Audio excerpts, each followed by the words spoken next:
सरकारी जमीन से हटेगा अतिक्रमण, सीएम धामी की अतिक्रमणकारियों को चेतावनी, कहा खुद हटा ले अतिक्रमण वरना नंबर तो सबका आएगा।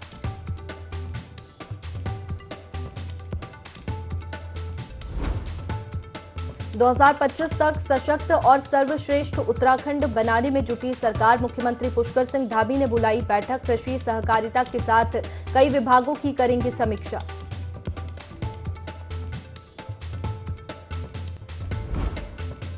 भगवानपुर में पुलिस और बदमाशों के बीच मुठभेड़ में बदमाश घायल, बड़ी घटना को अंजाम देने का था प्लान।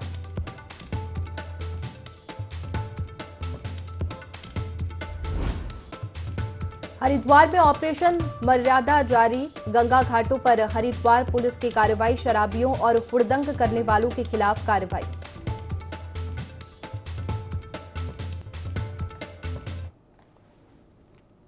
नमस्कार, आप देख रहे हैं देवभूमि लाइव। मैं हूं आपके साथ में वैष्णवी। खबर की शुरुआत देहरादून से, जहां शासकीय भूमि से अतिक्रमण हटाने का अभियान चलाया जा रहा है। बता दें, अवैध अतिक्रमण पर सीएम धामी का सख्त रुख देखने को मिला है। सीएम ने शासकीय भूमि अतिक्रमण करने वालों को हिदायत दी है, अतिक्रमण करने वाले खुद अतिक्रमण हटा ले वरना नंबर सबका आएगा, ऐसा सीएम पुष्कर सिंह धामी ने कहा है। शासकीय भूमि से अतिक्रमण हटाने का अभियान लगातार जारी है और अवैध अतिक्रमण पर सीएम धामी का सख्त रुख भी देखने को मिला है। सीएम ने शासकीय भूमि अतिक्रमण करने वालों को हिदायत दी है, अतिक्रमण करने वाले खुद अतिक्रमण हटा ले वरना नंबर सबका आएगा। तो अतिक्रमण हटाने के निर्देश दिए हैं और हिदायत भी दी है। जानकारी लेंगे, हमारे सहयोगी विनय हमारे साथ में सीधे जुड़ गए हैं। विनय, सीएम पुष्कर सिंह धामी का सख्त रुख देखने को मिला है अवैध अतिक्रमण पर। वैष्णवी, देखिए जिस तरीके से अवैध जो यहाँ पर कब्जे किए गए हैं या अवैध अतिक्रमण जो है यहाँ पर किए गए हैं, उनको लेकर सरकार जो है पूरी तरीके से सख्त यहाँ पर रही है और साथ ही साथ जितने भी यहाँ पर अवैध कब्जे किए जा रहे हैं उन पर लगातार जो है अतिक्रमण की जो कार्रवाई है वो सरकार द्वारा की जा रही है। साथ ही साथ मैं आपको बताना चाहूंगा कि जितने भी पूरे प्रदेश स्तर की बात करें तो प्रदेश में सभी को जो है सरकार ने यहाँ पर आदेश दिए हैं कि जितने भी यहाँ पर कब्जे हो रखे हैं सब पर अतिक्रमण किया जाए, क्योंकि जो सरकारी पर कोई भी जो है कब्जाधारी ना दिखाई। इससे पहले भी सीएम पुष्कर सिंह धामी ने विनय अतिक्रमण की रिपोर्ट भी मांगी थी कि कहां-कहां पर अतिक्रमण है। इसके साथ ही एक सवाल और ये है कि जहां पर झुग्गियां हैं, लोग रह रहे हैं, वहां से भी अतिक्रमण हटाया जाएगा, तो वो लोग कहां जाएंगे? जी बिल्कुल, देखिए वैष्णवी, जिस तरीके से अतिक्रमण की यहाँ पर जो है कार्य है और चिन्हित जो जगह है वो यहाँ पर राजधानी पर जो है ज्यादातर जो कब्जे किए गए हैं वो राजधानी देहरादून लगातार कब्जों को लेकर शिकायत यहाँ पर आ रही है। तो आते हुए यहाँ पर अभियान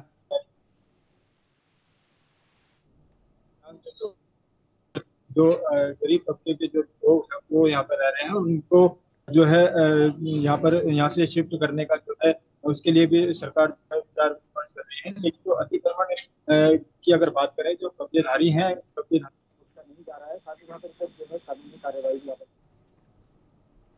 चलिए, बहुत शुक्रिया विनय आपका जानकारी के लिए। तो अवैध अतिक्रमण पर सीएम धामी का सख्त रुख देखने को मिला है। सीएम ने शासकीय भूमि अतिक्रमण करने वालों को हिदायत दी है, अतिक्रमण करने वाले खुद अतिक्रमण हटा ले वरना नंबर सबका आएगा। बता दें कि पहले भी रिपोर्ट मांगी थी सीएम पुष्कर सिंह धामी ने अतिक्रमण को लेकर के कि कहां-कहां पर अतिक्रमण है और लोगों ने कब्जा कर रखा है, जिसको लेकर के अब अवैध अतिक्रमण पर कार्रवाई जारी है। सीएम पुष्कर सिंह धामी का सख्त रुख इसमें देखने को मिला है। सीएम ने शासकीय भूमि अतिक्रमण करने वालों को हिदायत दी है और अतिक्रमण करने वाले खुद अपना अतिक्रमण हटा ले।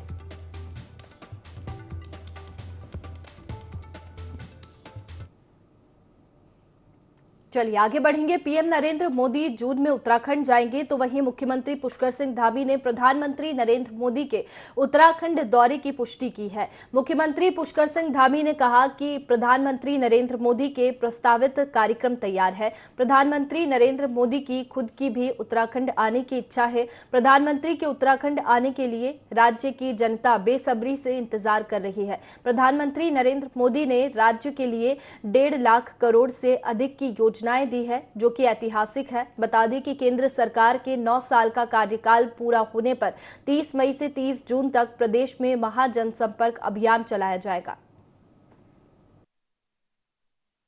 जी के प्रस्तावित कार्यक्रम बने हुए हैं और पहले से भी चूंकि उनकी स्वयं की भी इच्छा है कि वो उत्तराखंड के दौरे पर आएं और जब भी वो उत्तराखंड आते हैं तो यहाँ की भूमि से, उत्तराखंड से उनका विशेष लगाव है और हम सभी को इंतज़ार रहता है, समूचे उत्तराखंड वासियों को इंतज़ार रहता है, क्योंकि उनके कालखंड में अनेक योजनाएं जो प्रस्तावित थी या जिनके बारे में हम सोचते भी नहीं थे, वो सारी योजनाएं और लगभग 1.5 लाख करोड़ की योजनाएं उनके प्रधानमंत्री बनने के बाद स्वीकृत हुई हैं। इसलिए उत्तराखंड से उनका लगाव है और उत्तराखंड वासियों को भी उनका इंतजार। उत्तराखंड में समान नागरिकता कानून लागू करने के लिए मुख्यमंत्री पुष्कर सिंह धामी पूरी तरह से एक्टिव मोड में नजर आ रहे हैं और 30 जून तक सरकार के पास कमेटी ड्राफ्ट भी आ जाएगा। यूसीसी को लेकर बीजेपी और कांग्रेस आमने सामने नजर आ रही है, जहां एक तरफ कांग्रेस के प्रदेश अध्यक्ष करण माहरा ने कहा कि सरकार अपनी नाकामियों को छिपाने के लिए यूसीसी का सहारा ले रही है। प्रदेश में ऐसे कई मुद्दे हैं जिन पर सरकार को ध्यान देना चाहिए। वहीं दूसरी तरफ बीजेपी प्रदेश प्रवक्ता वीरेंद्र बिष्ट ने कहा कि कांग्रेस प्रदेश के विकास में रोड़ा बन रही है। कभी कांग्रेस यूसीसी का समर्थन करती है तो कभी विरोध। कांग्रेस को खुद पता नहीं कि सरकार के निर्णय से आम जनता को कितना लाभ पहुंचेगा। पास हुए, राज्यसभा और लोकसभा में पास हुए और राष्ट्रपति को जाता है, तभी होता है। राज्य का विषय ही नहीं है, क्योंकि ये संघीय ढांचा है हिंदुस्तान का। अलग अलग राज्य इसमें हैं और अलग अलग विचारधाराएं हैं, अलग अलग नियम कानून, अलग अलग जातियों के वो बटे हुए हैं। तो इसमें ये संघ का विषय है और संविधान में इसके लिए प्रदत्त धाराएं हैं, उसका अनुपालन होना जरूरी है। ये तो केवल और केवल अपनी नाकामी से लोगों का ध्यान भटकाने की एक कोशिश मात्र ये है। समान नागरिक संहिता को लागू करने के लिए भारतीय जनता पार्टी की सरकार ने और हमारे मुख्यमंत्री ने चुनाव में जनता से वादा किया था कि हम सरकार में आएंगे तो समान नागरिक संहिता लागू करेंगे। चर्चा के उपरांत, सेमिनार वर्कशॉप के उपरांत, सभी जो सुझाव आए हैं उसके उपरांत सरकार ने ये निर्णय लिया है और अब उसका ड्राफ्ट तैयार हो रहा है। 31 जून तक वो तैयार हो जाएगा। हमारा कमिटमेंट है, हम संविधान के अनुसार जो व्यवस्था है समान नागरिक संहिता लागू की, हम उस व्यवस्था को लागू करेंगे। कांग्रेस के मित्र कभी इसकी प्रशंसा करते हैं, कभी इसकी आलोचना करते हैं।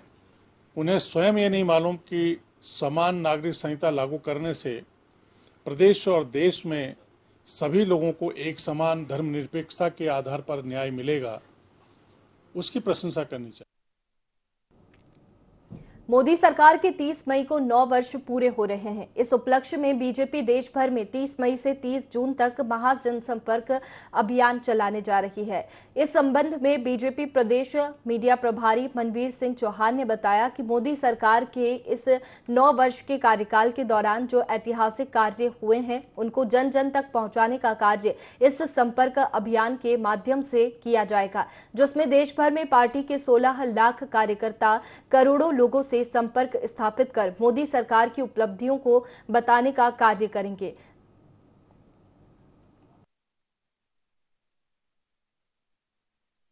भाई मोदी जी के नेतृत्व में चल रही केंद्र सरकार के 9 वर्ष पूरे होने जा रहे हैं और इन 9 वर्षों में देश ने अद्वितीय सफलताएं प्राप्त की हैं।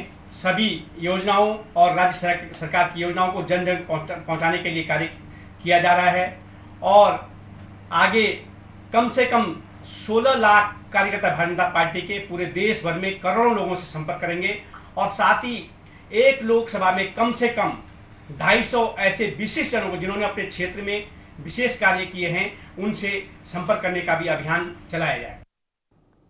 30 मई को केंद्र सरकार के कार्यकाल को 9 साल पूरे हो जाएंगे। इस उपलक्ष्य में 30 मई से 30 जून तक पूरे देश में अभियान चलाया जाएगा, जिसमें पीएम मोदी पूरे देश में 51 जनसभाओं को संबोधित करेंगे।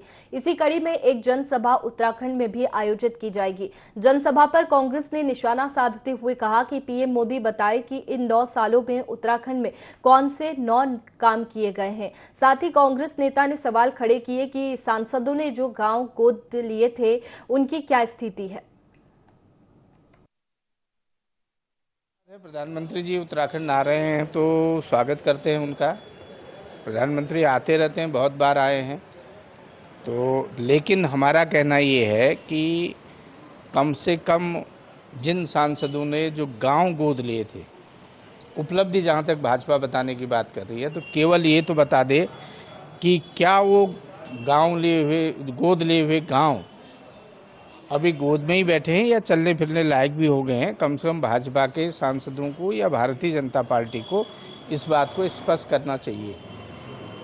इन्होंने कहा था विधायक भी गोद लेंगे गांव, वो गांव कहाँ खोए हैं, वो मिले कि नहीं मिले वो गांव, उनको भी ज़रा ढूंढ लें, उनको भी बता दें। और दूसरी बात कि वे 9 साल की 9 उपलब्धि बता दें हमारे लिए, वो क्या नया काम उन्होंने किया।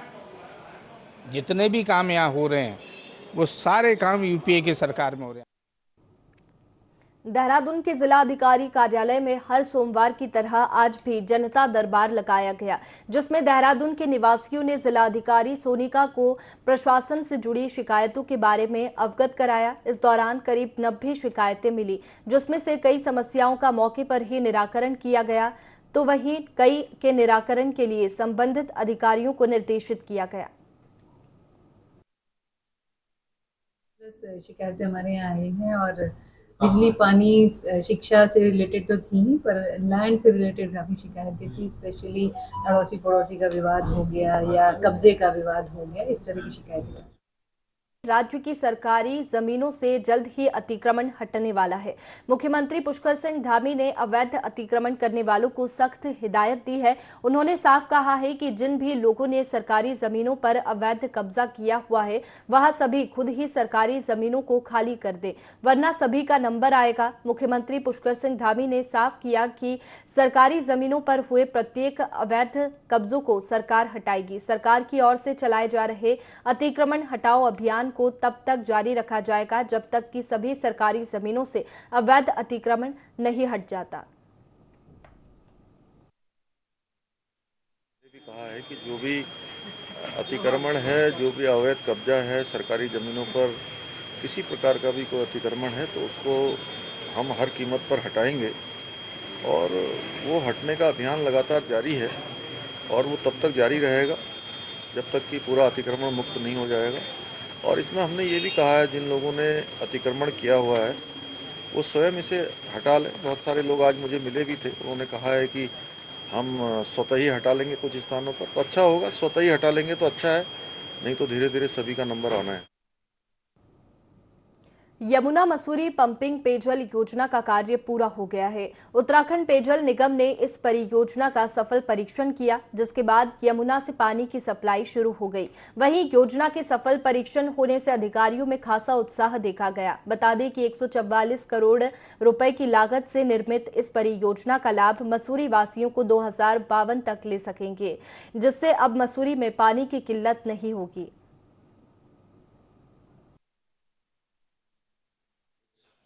आरके इंजीनियर्स सेल्स लिमिटेड, इसका परीक्षण 100% सफल रहा है और जहां तक मसूरी वासियों को इसका लाभ पहुंचाने की बात है, अगले कुछ दिनों में वो लाभ परिलक्षित होगा। हम लोग जो है हर घर को पानी देने में सक्षम होंगे। पानी की व्यवस्था को बनाए रखना अगले 30-35 साल तक, ये जो स्कीम हमने बनाई है, ये अगले 2052 या 56 तक हम लोगों ने डिज़ाइन ईयर किया है। हर एक घर में, हर एक नल में ये पानी निर्बाध तरीके से जाएगा। हम इसके लिए प्रतिबद्ध हैं और कटिबद्ध। सीजन का पहला जंगली फल काफल लोहाघाट बाजार में पहुंच गया है। हालांकि व्यापारियों को काफी कम मात्रा में काफल उपलब्ध हो पाया, जिस कारण ये 200 प्रति किलो के हिसाब से बिका। काफल व्यापारी ने बताया कि इस बार काफल 15 से 20 दिन देरी से बाजार में आया है। शुरुआत में काफल के दाम काफी तेज है, लेकिन जैसे जैसे काफल की आवक बढ़ेगी दाम नीचे आएंगे। वहीं स्वाद और गुणवत्ता से भरपूर काफल क्षेत्र की ग्रामीण महिलाओं के रोजगार का सशक्त माध्यम बन रहा है।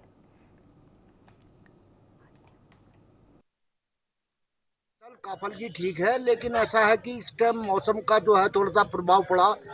यहाँ पहाड़ में एकदम ठंड भी पड़ गई। काफल नहीं तो आज से 10 दिन पहले चल जाता। काफल की बहुत बड़ी भूमिका है इसमें से। गांव की औरतें भी उद्योग से जुड़ी हुई हैं। काफल जंगलों से तोड़ के ला रही है, दिन भर तोड़ती हैं और सवेरे कम से कम नहीं भी तो 6 बजे मार्केट में पहुँच जाता है। ये इस टाइम काफल 200 रुपये किलो करीब बिक रहा है। राष्ट्रीय आपदा प्रबंधन संस्था इन दिनों लगातार बदलते मौसम पर नजर बनाए हुए है। संस्था लगातार चेतावनी के साथ अलर्ट जारी कर रहा है। इसी बीच हिमस्खलन की रोमांचित कर देने वाली तस्वीरें सामने आई है, जिसमें नीलकंठ हिम शिखर से बर्फ बहकर नदी की ओर नीचे आ रही है। ये तस्वीरें सहस्त्र धारा के दूसरे छोर पर 6500 मीटर ऊंचे नीलकंठ पर्वत की है, जिसमें देख सकते हैं कि कैसे बर्फीली चोटी से बर्फ का गुबार नीचे फिसलता हुआ नजर आ रहा है। हालांकि इस हिमस्खलन से किसी को कोई नुकसान नहीं पहुंचा है, लेकिन राष्ट्रीय आपदा प्रबंधन संस्था ने इसको लेकर अलर्ट जारी कर दिया है।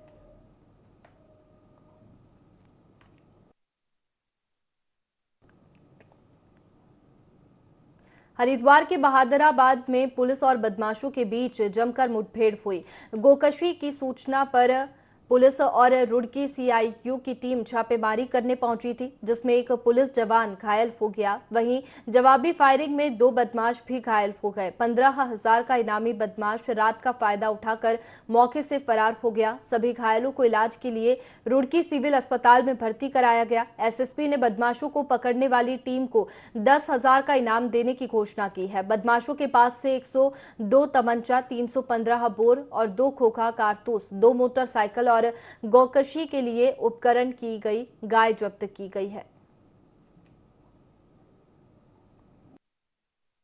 कुछ बदमाशों के साथ पुलिस और जो हमारी सीआईओ की टीम है, एक सूचना के आधार पर घेराबंदी की गई थी कोर कॉलेज के पास, और मौके पर जो है जब अभियुक्तगणों द्वारा फायर किया गया तो इसमें जवाबी फायरिंग में एक जो सावेज करके बदमाश है, जो इसके पैर में गोली लगी थी, मौके से 2 लोग फरार हो गए थे, जिनकी बाद में कॉम्बिंग के दौरान जो बिलाल है वो भी सहारनपुर का रहने वाला है, उस पर भी आपराधिक मुकदमे दर्ज है, उसको पकड़ा गया था और भागदौड़ के दौरान उसकी टांग में टूट गई थी, जिसको भी अस्पताल रुड़की सिविल अस्पताल लाया गया। समझ जानकारी से ये बात आई थी कि हरिद्वार में कुछ थाना क्षेत्रों में गौकशी की काफ़ी सारे इंसिडेंट हुए थे, जिसमें हमारे मुकदमे भी दर्ज थे, और ये अभियुक्त लगातार सहारनपुर से आकर यहाँ पर गायों को चोरी कर ले जाना या जो ऐसे स्ट्रीट पर गाय वगैरह छोड़ दी जाती है उसको ले जाते थे और गौकशी करते थे। चूँकि यह गैंग लगातार सक्रिय था इसमें और इनके आने की सूचना प्राप्त हो रही थी कि यहाँ पर आकर फिर ये गौकशी और अन्य घटना को अंजाम दे सकते हैं, तो इस पर ये कार्रवाई हुई है। इसमें एक जो अभी फरार हुआ है, इसमें बिलाल नाम का है, उस पर भी करीब 1 दर्जन मुकदमे दर्ज हैं, जिसमें 15,000 का इनाम भी यहाँ ज्वालापुर कोतवाली से इसकी गिरफ्तारी हो चुका है, तो उसके लिए भी टीमें हमारी लगी हुई। चलिए आगे बढ़ते हैं। कांग्रेस प्रदेश अध्यक्ष करण माहरा ने मुख्यमंत्री पुष्कर सिंह धामी को किसानों के मुद्दे को लेकर पत्र लिखा। उन्होंने कहा कि प्रदेश में गन्ना किसानों का भुगतान अभी तक सरकार ने नहीं किया और न ही अभी तक फसलों का सार्थक मूल्य तय किया है। साथ ही असमय बरसात और ओलावृष्टि से खराब हुई फसलों पर सरकार ने कोई ठोस कदम नहीं उठाया। वहीं करण माहरा ने सरकार पर तंज कसते हुए कहा कि किसानों की आय दोगुनी करने की बात करने वाली सरकार संवेदनहीन है और सरकार को किसान के नुकसान से कोई मतलब नहीं है। अगर 1 महीने के भीतर इन तमाम मुद्दों पर कार्रवाई नहीं होती है तो कांग्रेस उत्तराखंड के समस्त जिलों में सरकार को घेरने का काम करेगी।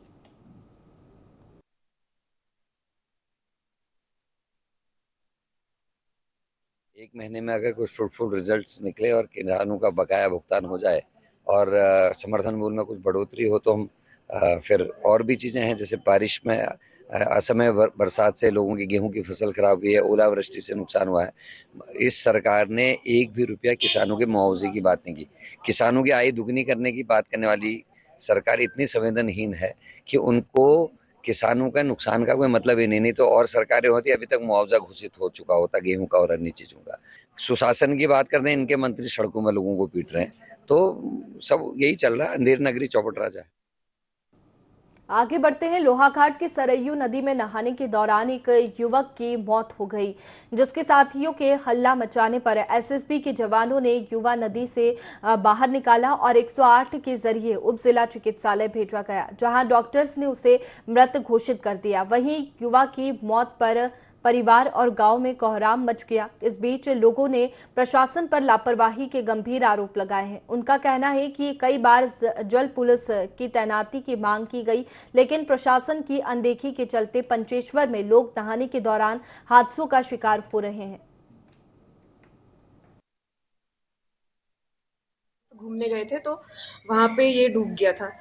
फिर इसको यहाँ लाने तक तो इसको ब्रॉड डेड था। जब यहाँ लेके आए थे तो कुछ था नहीं शरीर में। हमने कुछ सीपीआर देने की भी कोशिश करी, रिवाइव करने की कोशिश करी, पर कुछ था नहीं तो बचा नहीं सके उसको। परिजनों को सौंप दी। दून विश्वविद्यालय में राष्ट्रीय होम्योपैथिक सम्मेलन होम्योकॉन 2023 कार्यक्रम का आयोजन किया गया था। इस मौके पर मुख्यमंत्री पुष्कर सिंह धामी ने बतौर मुख्य अतिथि शिरकत की। इस दौरान केंद्रीय राज्य मंत्री अश्विनी कुमार चौबे भी उपस्थित रहे। मुख्यमंत्री पुष्कर सिंह धामी ने कार्यक्रम की शुरुआत दीप प्रज्वलित कर की। कार्यक्रम को संबोधित करते हुए मुख्यमंत्री पुष्कर सिंह धामी ने कहा कि केंद्र और राज्य सरकार लगातार आयुष चिकित्सा को बढ़ावा दे रही है। इस दौरान मुख्यमंत्री ने इस कार्यक्रम के आयोजन के लिए सभी को हार्दिक बधाई और शुभकामनाएं दी।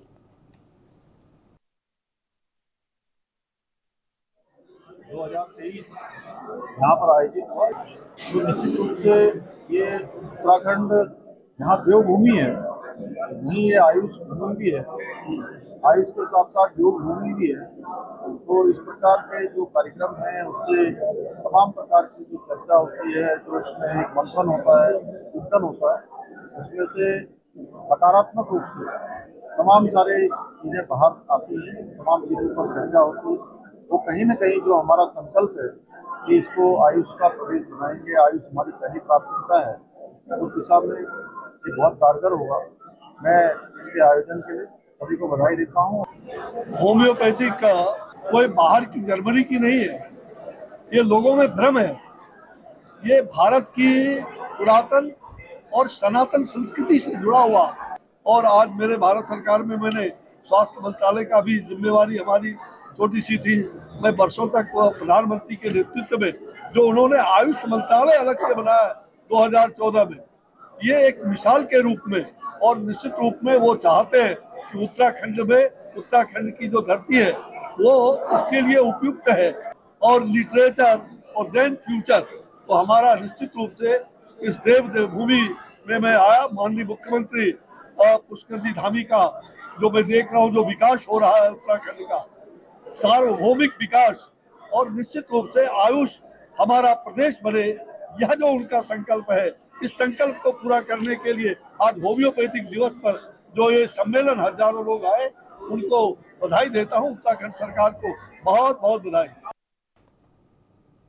उत्तराखंड के तीर्थ स्थलों की मर्यादा और पर्यटक स्थलों पर स्वच्छता के लिए उत्तराखंड पुलिस ऑपरेशन मर्यादा के तहत एक विशेष अभियान चला रही है, जिसके तहत तीर्थ स्थलों पर हुड़दंग और मादक पदार्थों का सेवन करने वालों को गिरफ्तार किया जा रहा है। साथ ही पर्यटक स्थलों पर गंदगी करने वालों के विरुद्ध जुर्माने की कार्रवाई भी की जा रही है। बता दें कि अभी तक ऑपरेशन मर्यादा के तहत 7 से अधिक व्यक्तियों को गिरफ्तार किया जा चुका है। साथ ही 2000 से ज्यादा व्यक्तियों का चालान भी काटा गया है। वहीं डीजीपी अशोक कुमार ने बताया कि सोशल मीडिया के जरिए पुलिस की छवि खराब करने वालों के विरुद्ध भी पुलिस के द्वारा कड़ी कार्रवाई की जाएगी। 2 इशू उठा दिए। एक है हमारा ऑपरेशन मर्यादा। ऑपरेशन मर्यादा हमने बार बार अनुरोध किया, पिछले वर्ष भी चलाया था, इस वर्ष भी 100 से ज़्यादा लोग गिरफ्तार कर चुके कि जो भी तीर्थयात्री आ रहे हैं धर्मस्थलों पर, तो वो कृपया करके उसकी तीर्थ की मर्यादा का ख्याल रखें। हरिद्वार हो, ऋषिकेश हो, बद्री केदार हो, सब जगह एक तीर्थ की अपनी मर्यादा होती है, उसका पालन बहुत जरूरी है। तो कोई भी आदमी अगर वहाँ की मर्यादा भंग करता है तो उसके विरुद्ध हम ऑपरेशन मर्यादा के अंतर्गत कार्रवाई कर रहे हैं। ये हमारा जहाँ रही यूट्यूब की बात, सोशल मीडिया अपना आप में बहुत अच्छी और पॉजिटिव चीज़ है। किंतु कुछ लोग हैं जो इसका दुरुपयोग कर रहे हैं अपनी पॉपुलैरिटी पाने के लिए। वो लोगों को भड़का रहे हैं, उनकी भावनाओं को भड़का रहे हैं, पुलिस को नेगेटिव रोल में दिखा रहे हैं। एक वार्निंग भी दे रहा हूँ, अगर ऐसा करेंगे तो फिर हमें उनके विरुद्ध FIR करनी पड़ेगी, उनको अरेस्ट करना। फिलहाल देवभूमि लाइव में इतना ही। आप बने रहिए IND 24 पर। नमस्कार।